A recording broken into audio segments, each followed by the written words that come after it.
got some lunch in me. Let's finish this, shall we? All right, here we go. We are talking about attachment theory now. This is another sort of different way of looking at parenting and its outcomes and how that can relate to adolescence. Bowlby and Ainsworth came up with the idea. Well, Bowlby was the one who originally put attachment theory out there. He came up with the idea that depending on your relationship with your parents, and he talked primarily about the primary caregiver, which in most cases, given again this was the 70s here in the United States, we're talking about moms, right? It isn't necessarily gendered, other than the fact that that is what he was studying. He was studying the attachment between babies and their mothers. But that has since been sort of generalized out to primary caregiver. He talked about the difference between a secure attachment and an insecure attachment. The idea that children who are securely attached emotionally to their parents and their primary caregiver are able to explore the world and feel okay knowing they've got a home base in a way that insecurely attached children aren't. If you're not sure that mom's going to be there for you, if you're not sure that you're going to be taken care of and that somebody's going to be protecting you, then it can be very much harder to face the world and sort of approach unfamiliar situations with confidence and the idea that you might be able to win on through. Mary Ainsworth then took that and created an experiment that refined this idea and came up with some new sort of subclasses for insecure attachment, where she came up with the strange situation experiment, where you would have a mom take their infant, toddler, year and a half old, into a room full of toys and sit down with baby, and baby would then begin playing with the toys and exploring it, whatever. Part of it is about how the child interacts with mom while she's there, but the important part of the strange situation experiment is that mom at a certain point gets up and leaves the room and leaves baby behind.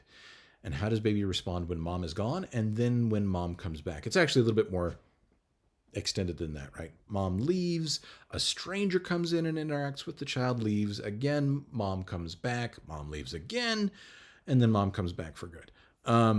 But the important thing is that securely attached children in this strange situation are upset when mom leaves, but then easily comforted when mom returns and quickly return to exploring and playing. When mom is there, they tend to explore freely, use mom as a home base, right? They'll check in with mom, show her what they're working with, and then go off and do their thing, and then come back a little bit later. But then Ainsworth saw in this experiment that there were a couple of different kinds of insecure attachments, where there were some children that would never leave mom's side to begin with, even when she was there in the room, did not want to leave her to go explore the fun, strange new toys. This was called an insecure, anxious attachment, right? Where they would cling to mom, be very upset when mom left, and have a hard time being soothed when mom returned, right? Then there was a third one, which is insecure avoidant, which these are children that never really seemed to connect with mom when she was there in the room. They would go off and play on their own and not check in with mom. May or may not get upset when mom leaves. When they come back, if they were upset, would alternate between clinging to mom and pushing her away, or maybe not be upset at all when mom returned if they didn't get upset in the first place. That is the insecure avoidant attachment style. And then they came up with a disorganized attachment style, where the child didn't show any of those responses or switched between them. And there are some suggestions in the more recent research that disorganized attachment style is indicative, or a warning sign at least, of abuse or neglect. So we care about this in terms of adolescent development because this was found to have some downstream effects in terms of adolescent success. Kids who are securely attached seem to have an easier time making friends in school, getting along with with peers and are more liked both by peers and teachers, are better at sort of like obeying instructions and following social norms and things like that. And there seems to be a lot of what's going on there seems to be that these are kids with their secure attachment. They know that mom is there. They know that they are going to be taken care of and that they can go off on their own for a little bit and still come back. They tend to have a good balance between autonomy, which is being able to make your own decisions, do your own thing, and relatedness, being able to be connected to folks. We tend to like both of those things in balance with the people that we interact with. Especially when we're talking about adults, but that starts to show up in adolescence, right? We start to get a sense of who somebody is going to be as an adult when they're, 11, 12, 13 years old, and you realize, oh, this is somebody who is able to manage the world around themselves pretty successfully. They can sit down and have a chat with me and connect to me emotionally, but then they can also get things done on their own. I like that, right? And in this society, that seems to be the way that we like to do things. Now, the interesting thing about attachment theory is it seems to lessen in terms of its utility, its predictive power, the older a person gets, right? While there is some predictive power when you're dealing with adolescence, as you get into emerging adulthood and into middle adulthood especially, there's too much else that has happened in the meantime that sort of muddies the waters in terms of what your original relationship was with your primary caregiver. For instance, I, as a child, most likely evidenced some insecure, anxious attachment, at least in moderate ways with my mom. I was a pretty clingy kid. And had, a semi-difficult relationship with my parents as far as that goes. Now, as an adult, I've now been married to a woman for 20 years who, treats me like gold, right? She has really helped me understand that I am valuable and I will continue to be valuable even if I do something that she doesn't like. And it has really changed the way that I interact with her and with my kids and my own sense of my ability to sort of range out in the world and do the things that I want to do and know that I'm still going to be acceptable and safe when I come back to my people. And so that's a pretty good example. And I don't know that I am correctly categorizing myself in terms of my childhood attachment, but I definitely had a few of those tendencies. But that's a good example of seeing how things can change over time depending on what happens in the meantime. Because even my relationship with my parents has evolved as I have, navigated my way through adult life and succeeded at some things and failed at others. And what happened early on becomes relatively less important in terms of how I interact with people now. So that's something to be aware of when you're talking about the influence of childhood attachment. It seems to wane in terms of its importance the older folks get.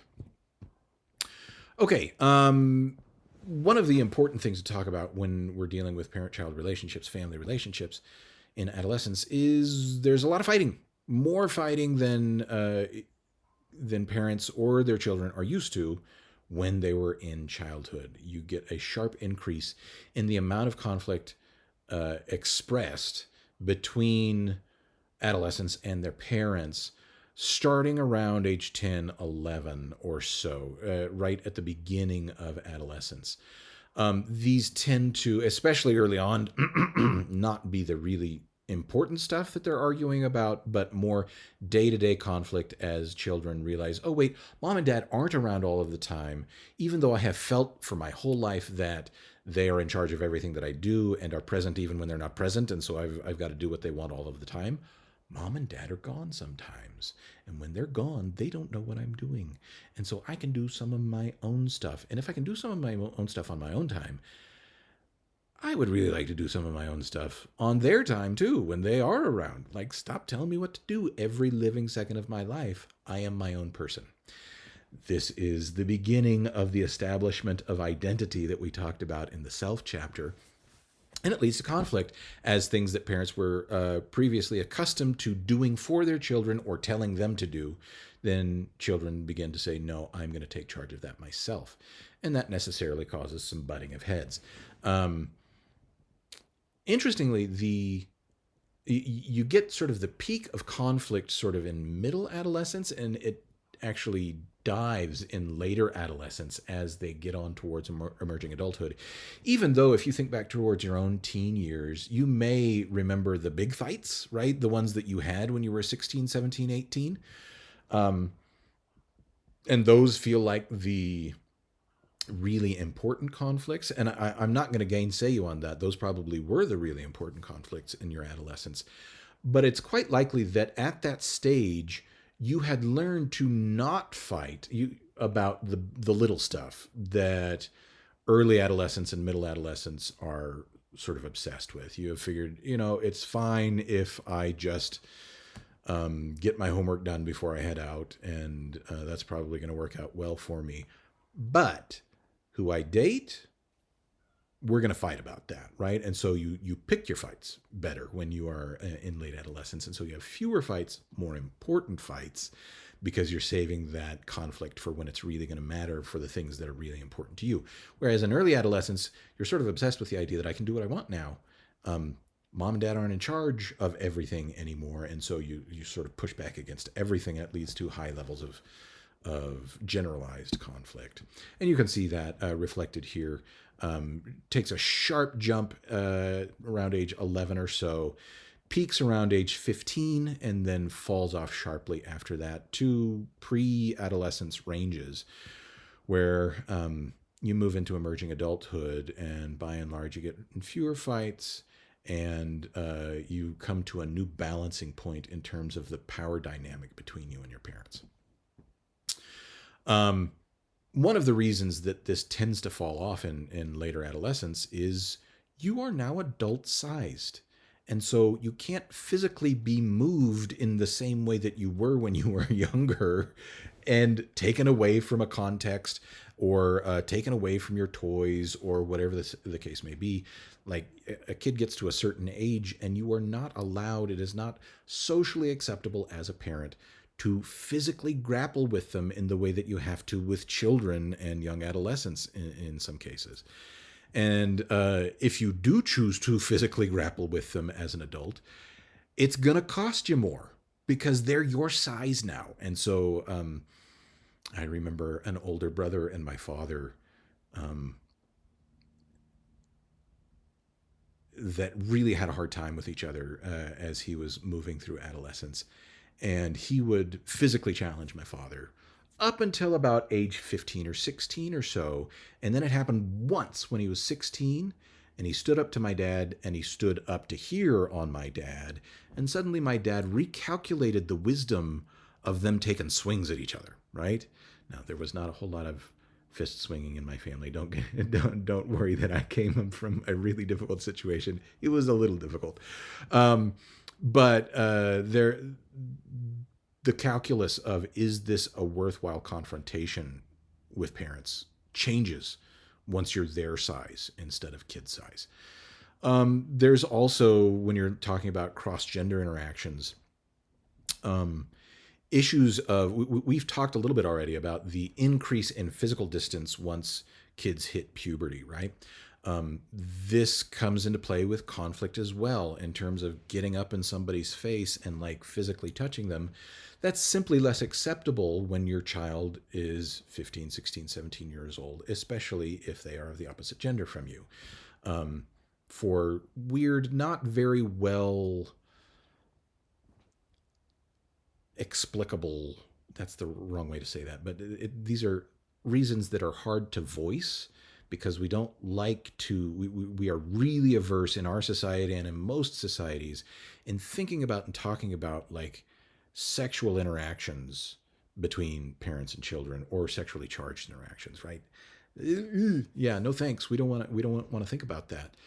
And yet, that is one of the reasons why you don't get the same kinds of conflictual interactions with later teens as you do with younger teens, because suddenly I'm talking to my daughter and she is a woman instead of a girl, and that it's a different interaction for reasons that are a little difficult to talk about and to probe too deeply in our society, which has some real hangups around sex, right? Also, less worthwhile to argue with someone who is really good at arguing back, right? They're going to win some of the time. I had such a struggle with this with my oldest daughter because she is very verbal and very gifted in terms of her verbal skills. And so when she was young, I could talk her through what went wrong and what she needed to do and how I saw things. And as she got to, 14, 15 years old, and she was talking me in circles, right? I couldn't keep up anymore. And so I had to find a different way to approach her when it came to behavior that I found unacceptable. And it was less arguing and more, hey, let's sit down and talk about this, which was probably good for both of us. And there is a recognition once kids reach sort of later adolescence that they are supposed to be more in charge of themselves, more in charge of their own activities and time. And so parents, while they may struggle to do so, begin to back off and allow their kids more freedom. And if they don't, there tends to be pretty heavy ruptures in the relationships right around that time, certainly by age 18 or so in our society. And so the argumentation tends to be less combative, less in your face, and more indirect, whether that is indirect, like we're communicating through a third party. I'm saying to mom what I really want to say to dad, and dad says to mom what he really wants to say to me.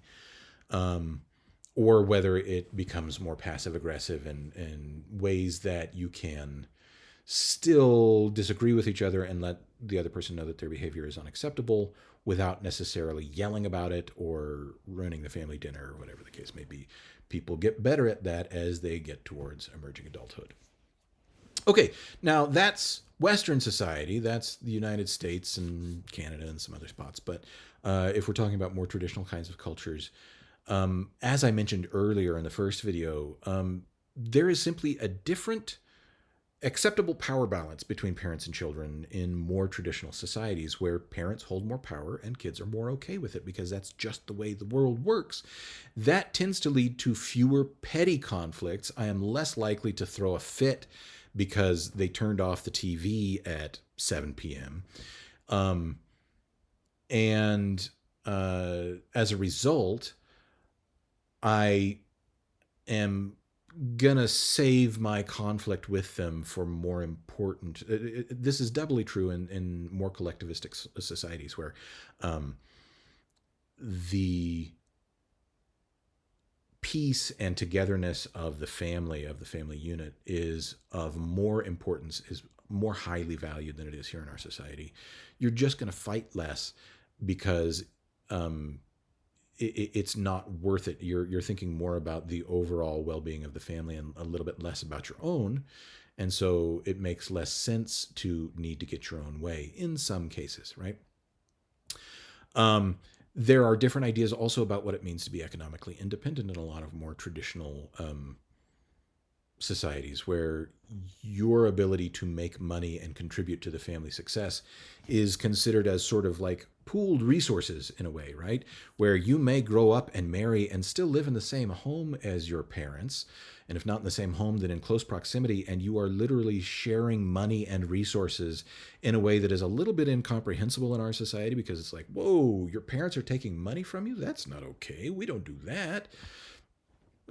Yeah, we do. Maybe we don't, but other people do. And it's not necessarily the wrong way to do things. It's just a different way to do things. And so as a result, if you are working towards the success of the family, the greater family unit, then there is less need to distance yourself and create your own identity and move away and get your own career because you're still working together with them. You're more on the same team with your parents. That is something that is vanishingly rare in our society, is adolescents who are on the same team with their parents, or to put it the other way around, parents who are on the same team as their adolescents, right? I mentioned in the previous video that my wife is a maybe more permissive parent, and certainly not the usual kind of Western society parent where it's like the kids are more or less equal partners in a lot of the decision making in the home, and they feel it. And as a result, they feel very much more on a team with us, and there's way less conflict in my house than I perceive in most other households with adolescents, simply because there's more of a perception of we're working together to get through life and to get everybody's stuff done. And if they have things that they care about, then we are all in on them. And if we have things that we care about, then they will help us, right? And it honestly works out pretty well. But that's going to depend on sort of the family that's involved, right? It's not all going to work that same way. Because in Western society, the overriding value for adolescence and emerging adulthood is independence. I need to be able to do my own thing and be my own person and be on my own, right? It's really me focused. I'm not saying that's necessarily bad. There are things that it does very, very well, and there are other things that it maybe doesn't do so well, and those are the things that we have prioritized in our society, for better or for worse. Okay. Now, conflict continues to decline in our society as emerging adults then move out of the home and begin their own journey of adulthood. And a lot of you are probably in the middle of that, where it's like you're now a year or two out of living on your own in an apartment with some roommates or whatever, and you're like, oh, there is all of this crap that mom and dad did that I never really understood about. And not only do I need their help to figure it out, how do I open a bank account, and I have to change the oil on my car, and what do I get when I go to the grocery store? Like, so you still end up needing your parents' help, but in a way that shows that you are actually gaining adult skills, and you're no longer up in their grill all of the time coming home and saying, hey, when's dinner, right? And this tends to lead to less conflict, as they are less exposed to some of the behaviors of yours that they wish were different. And as you begin to realize, oh, wait, mom and dad aren't such awful human beings after all. Maybe they're halfway decent, and maybe if I'm nice to them, they'll let me come home for Sunday dinners and do my laundry, right? So there is less day-to-day friction, more appreciation, and while the expectation in our society is still that kids around age 18 or 19 move away from home and move out on their own, there is an increasing movement towards a more European style of Western society, where kids move out and then move back in, or maybe never move out to begin with. And this has only gotten way, way worse over the last 3 or 4 years or so, as house prices have just gone insane, and nobody can afford to buy a house unless they're, 50 years old and mega rich. And you get more emerging adults living with their parents. And that leads to a different kind of scenario where you're still in each other's space, and there has to be a new level of adjustment as the parents learn to treat the child as an adult rather than as a teenager. And that it's sort of that same conflict all over again from early adolescence. No, you have less control over me than you used to. We need to interact in this way now instead of in this way. And if that can be navigated well with respect on both sides, then it tends to work out pretty well. And given the economic situation that we're dealing with here in the United States, I don't know that that's going to be changing anytime soon. Yeah, that's what I just said. Okay. Continuing on in that same vein, you look at the average age of, median age of leaving home. And generally speaking, we're still on the low end. This data is from 2010, so this is going to be different now than it was 13, 14 years ago. But still, I would bet that we are on the lower end for median age of moving out of home. And you look at like someplace like Greece, where the average age is over 31. Greece also has a terrible economy and has for quite a few years. And so, again, like, the harder it is to make money and actually earn your own living and have your own, be able to pay for your own living space, the more likely you are to live with your parents, right? And so you can almost rank these by how are these countries doing economically in terms of the European Union. Greece is by far the worst off. Italy's not doing a whole lot better. Neither is Spain. Germany is in much better condition, and so is the UK and France. But still, there is this bump up from United States that is indicative of a different culture there in Europe. Okay, when we're talking about how family relationships have changed over the last couple hundred years or so, well, the big changes are that people have way fewer kids. My wife's uh, siblings accepted, all of whom have got stupid amount of kids. They're awesome kids. Nevertheless, there are very few families in the United States that are having 8, 9, 10 kids, which was kind of the norm a couple hundred years ago. Now, and it's sort of gradually shifted downward, where maybe the average in 1830 was, 8 kids per family or 7 kids per family. And by the time I rolled around in 1979, the average family was like 4, right? Average family here in the United States would have 4 kids. We had 5, and so we were still above average. Because, we were Mormon, and so Mormons always end up having more kids than the average. And that still ends up being the case now, right? Not that that's what the textbook is talking about, but just sort of looking locally. The number of births here in Utah is considerably higher than in the rest of the country. And a big part of that is because of the influence of the LDS Church and its focus on family and having lots of kids. Okay, that being said, even in Utah, sort of looking across the United States, the number of children that people has on average has dropped drastically. I think we're at 1.9 children per family, or maybe 1.5 at this point. It's somewhere around there here in the United States. And folks at the same time are living longer and waiting longer to have kids, right? The other big shifts that we've seen over the last couple hundred years is where people live and how they are living. You see here at the bottom of the slide, in 1830, 70% of families were living on farms, right? That was the family business, they were farm families. That's less than 2% now. And so all of those other folks are not living on farms like they used to be. They're living in cities, or at least in suburbs, and what life looks like now, and as a result, the contexts in which adolescents are developing are very, very different. Now, in a more rural society, you are going to have these pretty tightly knit communities that help each other out, because especially if you're looking at the early days of the United States, there were not a lot of governmental or societal institutions to keep you safe and keep you healthy and keep you happy. And so the family sort of had to take care of everything, and the community around you, right? Which was probably extended family. As we've talked about, these more traditional societies, folks tended to stay in family clusters within their communities.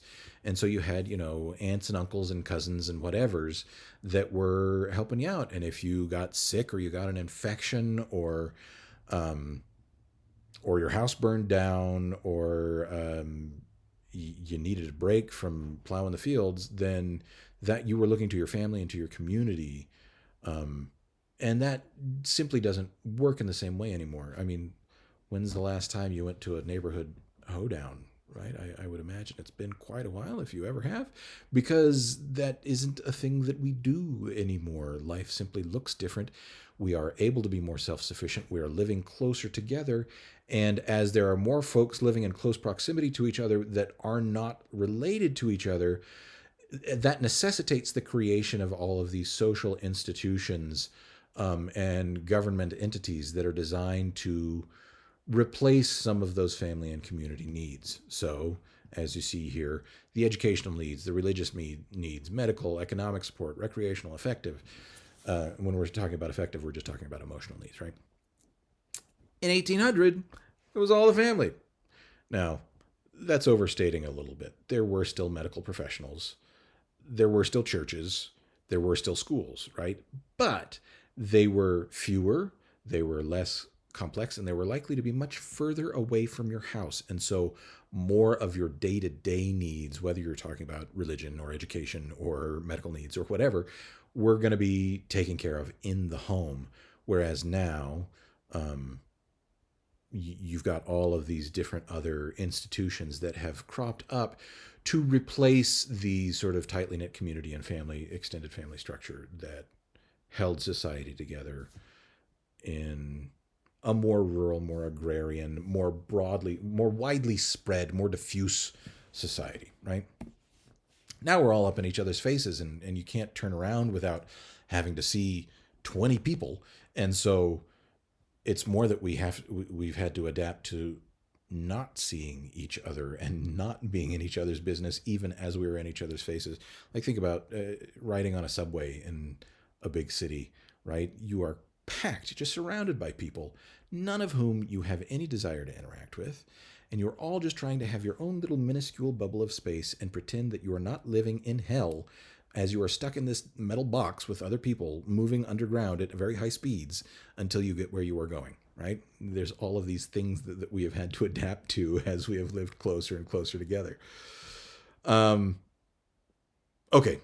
Other changes that have occurred in our society that have impact on adolescent development is the structure of the family, which we have a broader understanding and broader socialization around what it means to be a family now compared to 50 years ago, or certainly longer ago than that, where we are more willing as a society to accept folks who may not necessarily look like the traditional family of the American past of mom, dad, two kids, and a dog, right? Where perhaps you have same-sex parents, or perhaps you have a single parent, or perhaps you've got grandma and grandpa taking care of grandkids, or perhaps you've got a group of young adults who are acting as a family and living together, even though they are not blood related because they don't have close ties with their own families. All of these are sort of acceptable definitions for a family now that would not have flown 50 years ago. Part of the rise in sort of the more amorphous definition of family is the rise in the divorce rate, where you've got nearly half of all marriages. It's a little less than that now. For a while in the United States, it was half of all marriages that ended in divorce.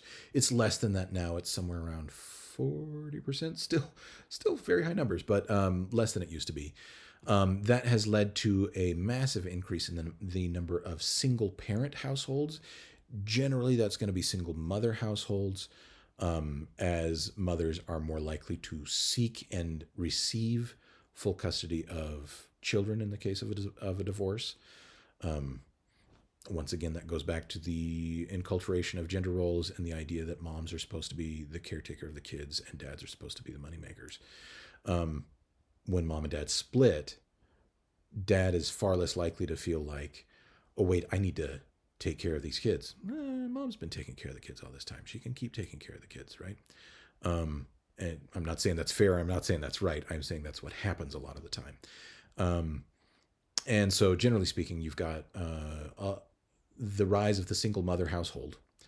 And at the same time, amongst families where there is no divorce, where mom and dad do stay together, you've got a drastic increase in the number of households where both mom and dad are working at the same time. So you can see this is the change in the divorce rate over time, where it sort of peaked in the 80s and then has gradually come back down, but is still much, much higher than it was in previous eras.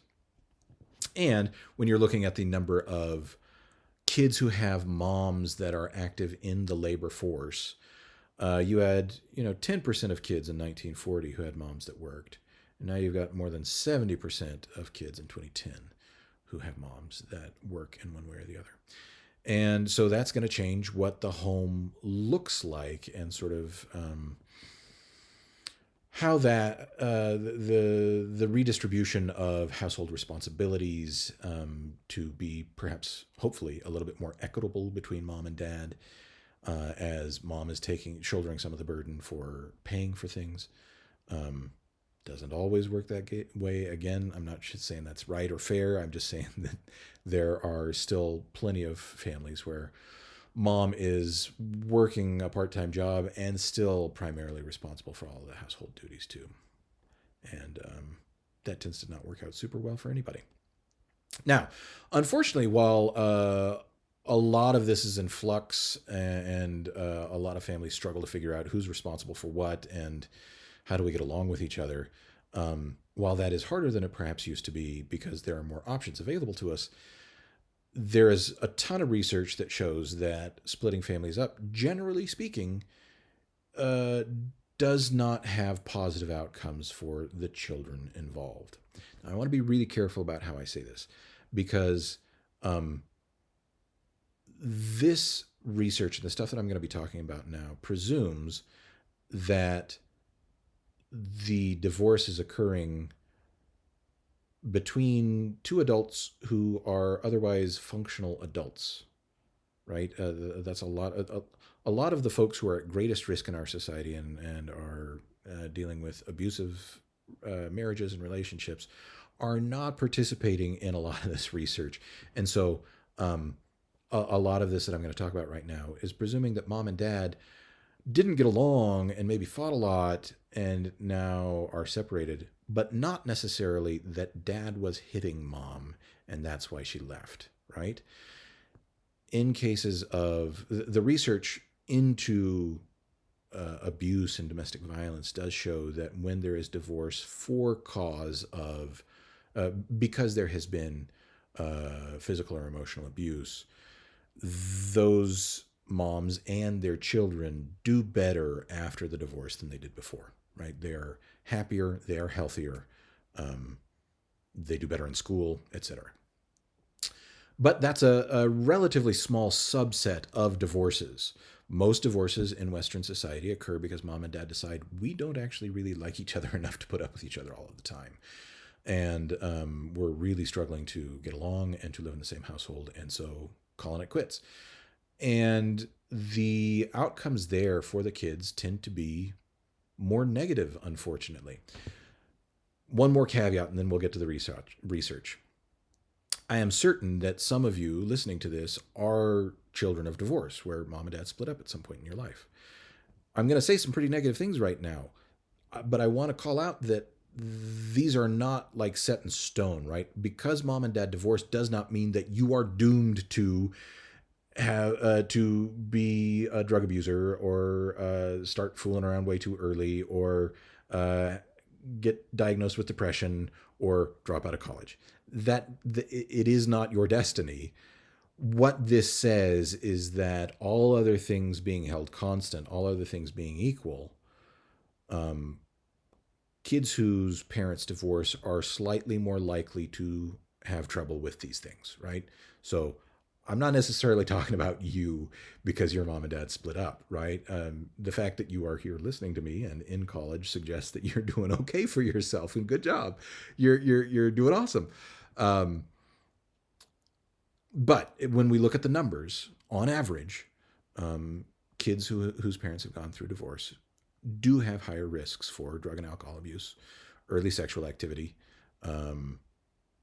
mood disorders, and have lower academic achievement across the board. This is less true. The effect is smaller when the divorce happens during adolescence compared to during childhood. The effects seem to be deeper and harder to deal with the younger the child is. Now, some of the most recent research focuses less on the family structure, the fact that mom and dad got divorced, and more on the family process, which is how are the relationships working in that new scenario after mom and dad divorce. If mom and dad are able to be reasonable and respectful with each other and pursue new relationships without, doing some of the power struggle stuff that a lot of divorced parents do, where they sort of force their children to pick between one and the other. I'm not even saying necessarily pick who to live with, but like force the child to take sides emotionally, that turns out really poorly for kids. But if mom and dad are able to be the bigger people and keep their bad thoughts about the ex to themselves and be respectful and friendly to the best of their ability with their ex-spouse, and if that is true on both sides, then the kids are exposed to way less conflict. And so long as they are managing sort of the swapping off of kids in a relatively respectful and conflict-free manner, and so long as there is enough money to go around, kids do okay, right? Now, that's a lot of ifs, though, right? Especially because you're taking what is, in most cases, a dual earner family and turning it into a single earner family. So there's less money to go around, and one person now filling both parental roles, even if custody is split, right? It is easier to come home. It is easier as a parent to have somebody else there all of the time to help you manage all of the million things that need to be taken care of in a household than it is to have the kids be at your ex's house for half of the week and have that time to yourself, and then be responsible for both parental roles for the other half of the week. That is still more stressful than having a partner all of the time. And you're likely to be dealing with that added stress with less money.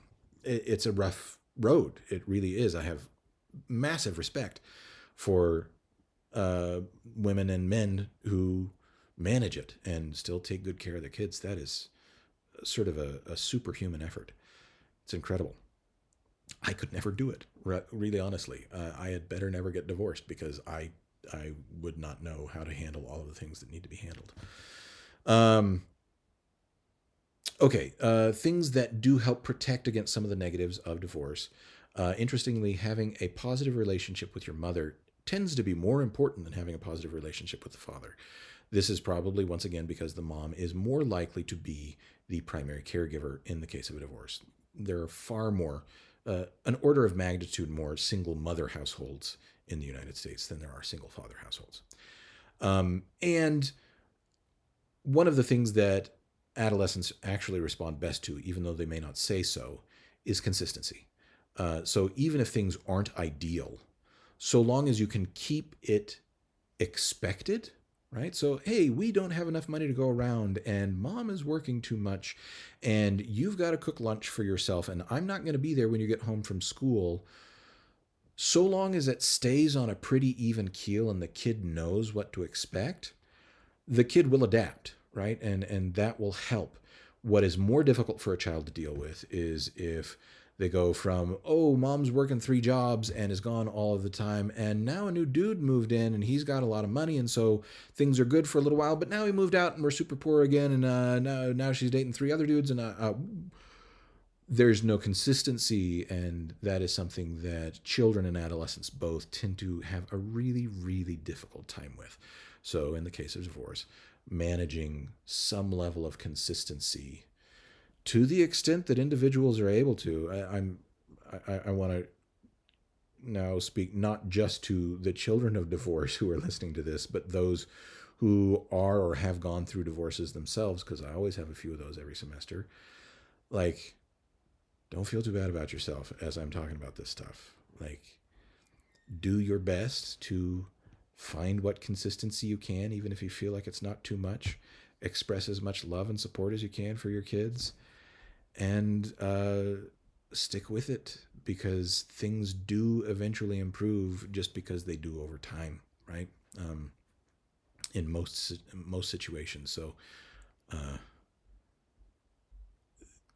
relationships are rough, families are rough, and especially when the family doesn't work out the way you wanted it to. So I have deep sympathy and nothing but the highest of praise for anybody who is attempting this on their own. It's difficult stuff.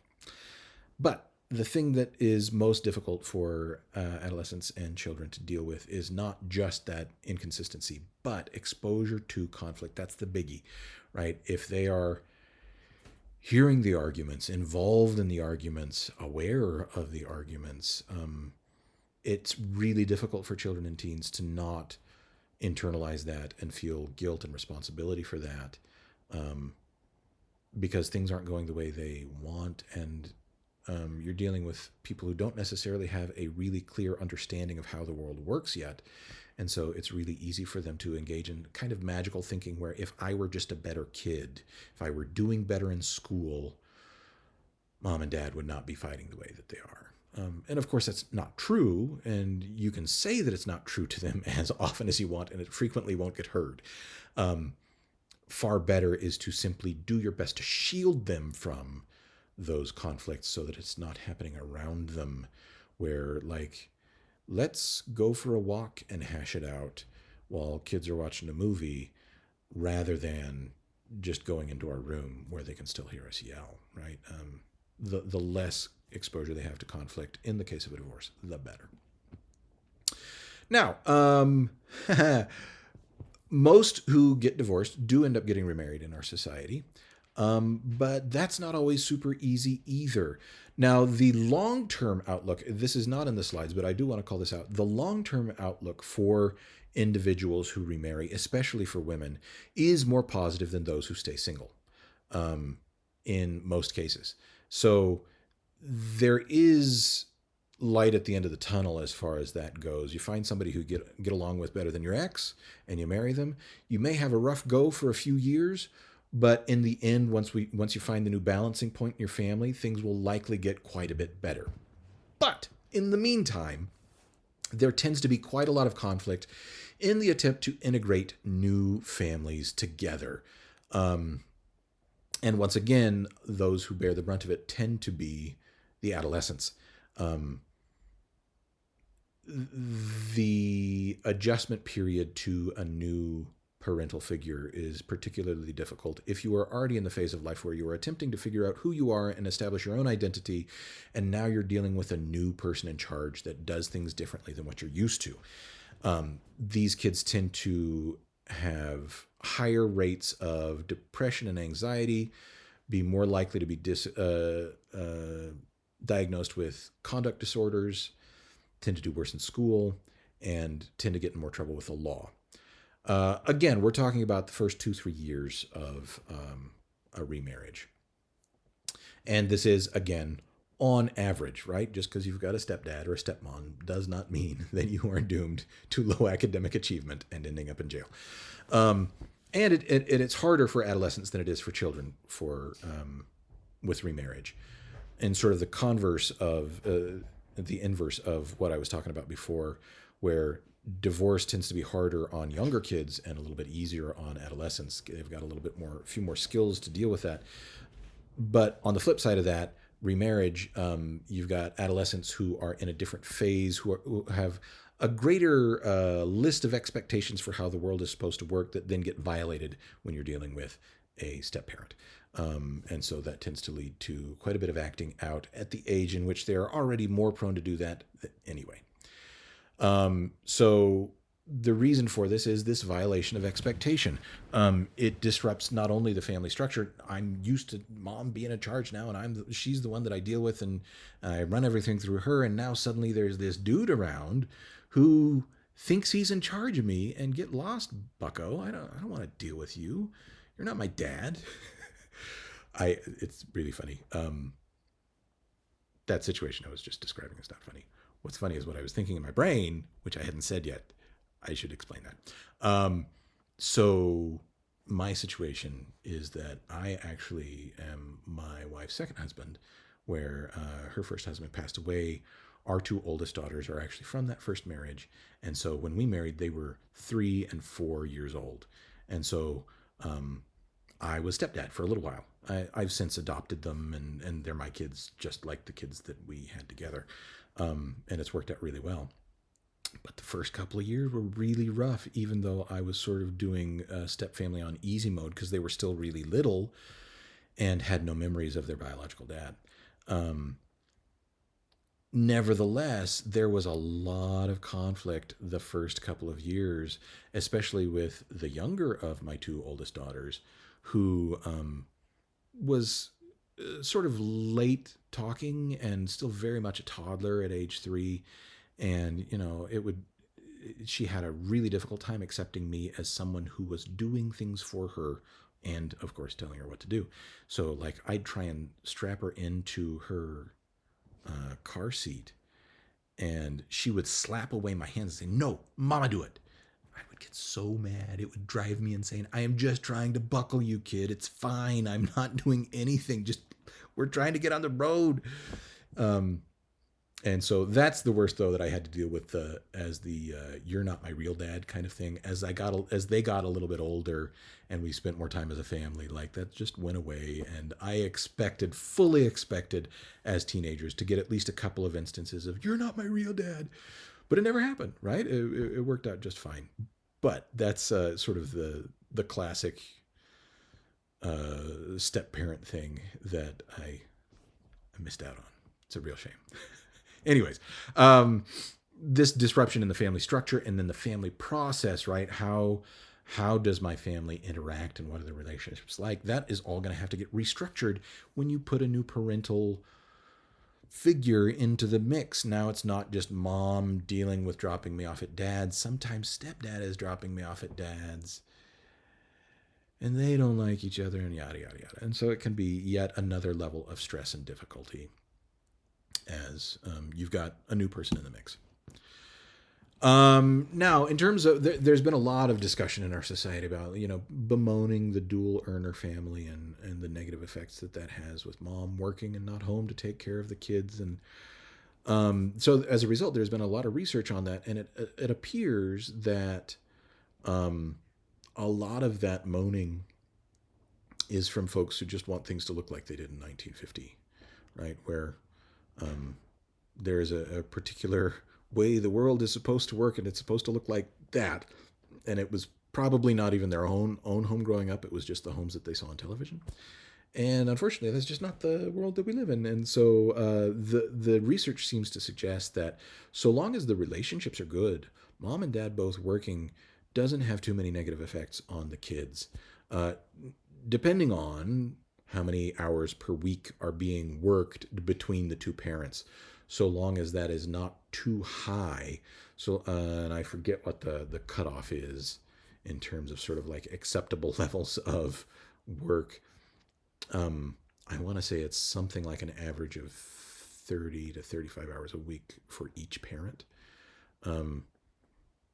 Then kids still end up doing okay, right? And again, a lot of that has to do with how is the time that mom and dad are spending with adolescents when they actually are home, regardless of how much they're working.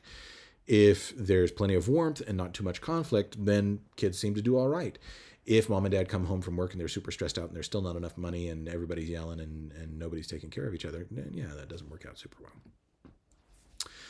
Okay, now when we're talking about other problems of family functioning, unfortunately, there is the question of abuse that has to be considered as well. And this is another one of those things I want to be careful about how we talk about it. And if this is something that's hard for you to hear, maybe just skip ahead 10 minutes and just read it in the textbook. I would like to be sensitive to folks' difficulty with that. The fact of the matter is that there are a certain subset of parents who are not capable of handling their own emotions, didn't learn the skills that they needed at the right ages, and lash out at their kids in a way that causes them physical harm. Now, that's the one that we've paid the most attention to, but in recent years, there's been more focus also on the emotional abuse that kids can undergo at the hands of their parents, and that can be just as difficult, in some ways even more difficult, because it's harder to point to, right?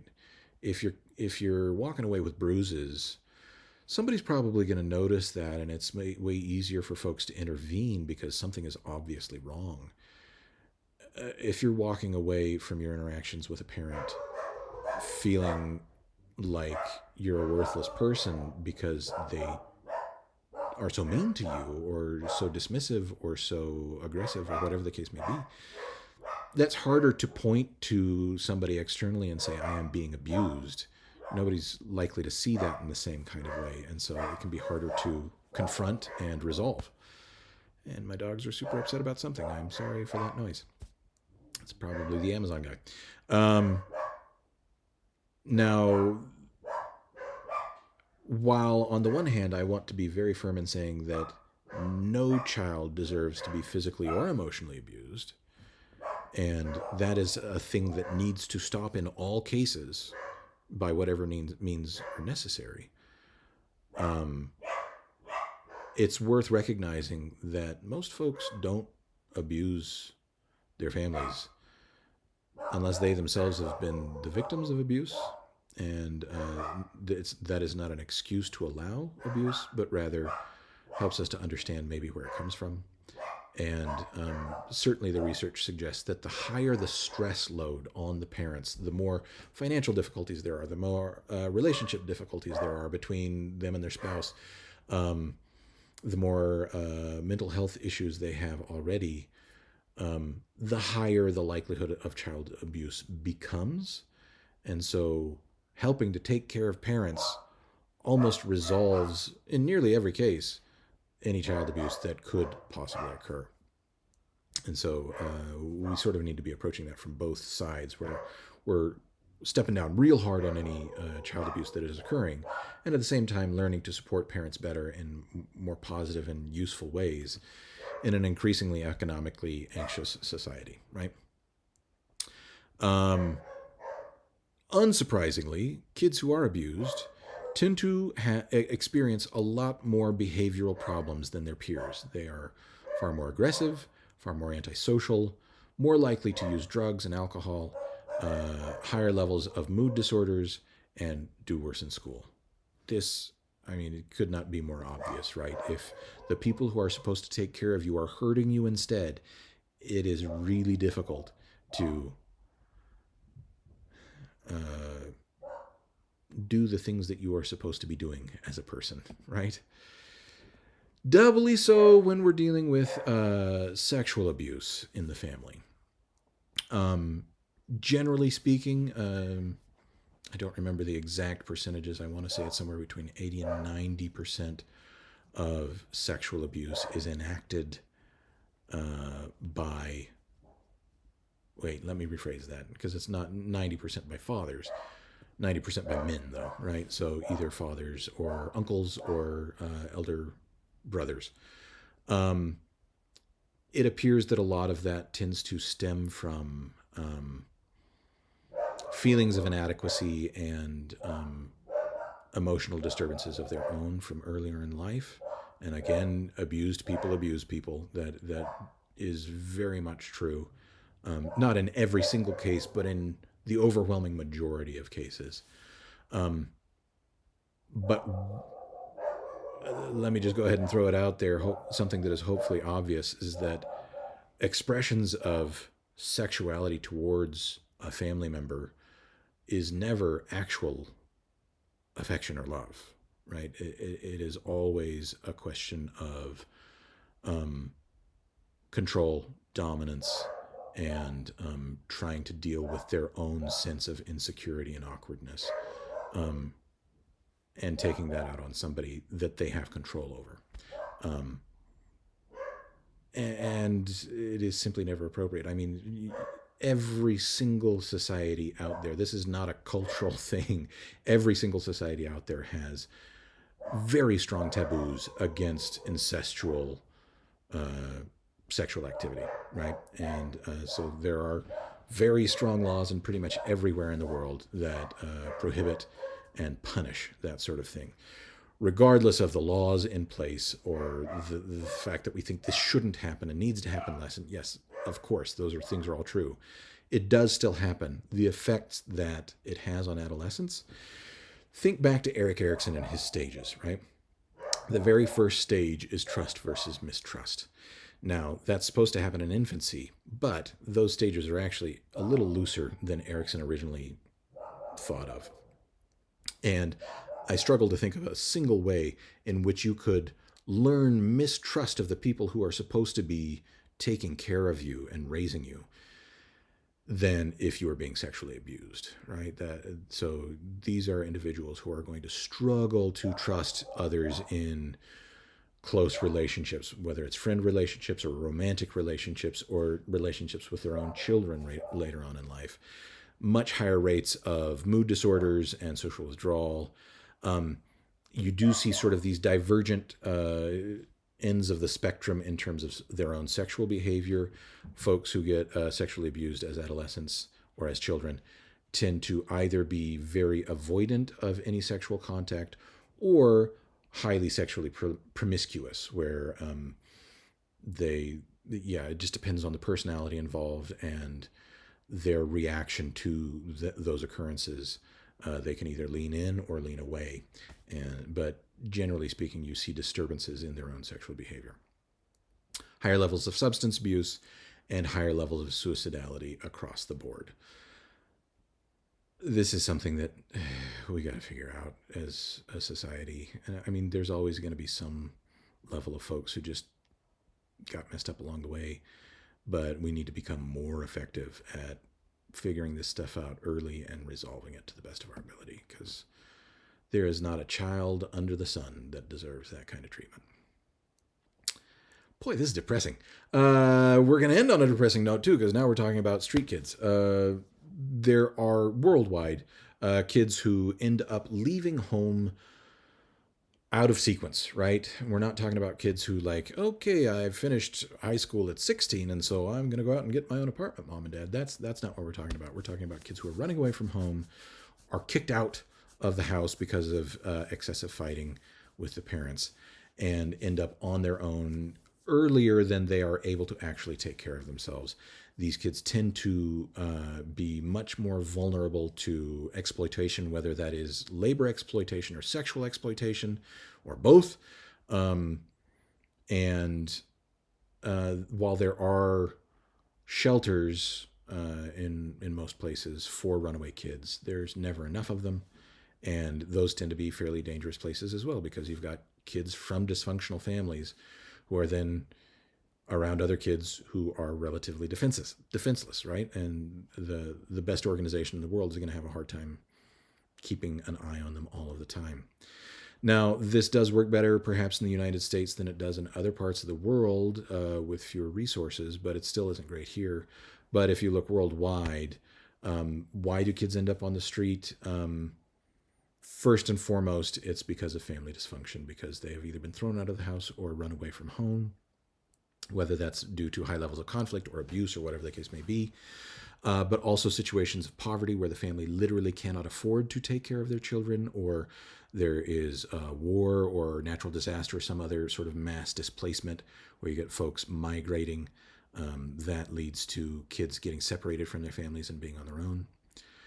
And so you get these kids who then try and scrape together whatever money they can, whether it's by begging for food or money, or washing windshields, or shining shoes, or picking pockets. They, of course, not having places to be, are far more likely to get sick and struggle with disease and die prematurely. Far more likely to be the targets of abuse. Unfortunately, there are simply those people in every single society who see someone who is defenseless and want to hurt them, want to dominate them, abuse them in some way. And tends to be that these kids only then form close bonds with other kids their own age who are in the same situation, because those are the only people they feel like they can understand them. And I mean, you get kids in this situation all over the world. And unfortunately, there's no one fix for any of it. It has to be dealt with on a place-by-place basis. What is going on in this place that kids are not with their families and that they're living on the streets, and how do we fix that? It's going to be a different answer in Rio than it is in San Francisco, than it is in Chicago, than it is in Orem, Utah, right? So, okay. We really ended on a downer there. My apologies. That's all I've got for this week. Families are good, and they do work out well for the majority of children. So I'm just going to leave it on that. All right. Thanks, everybody. Have a good one.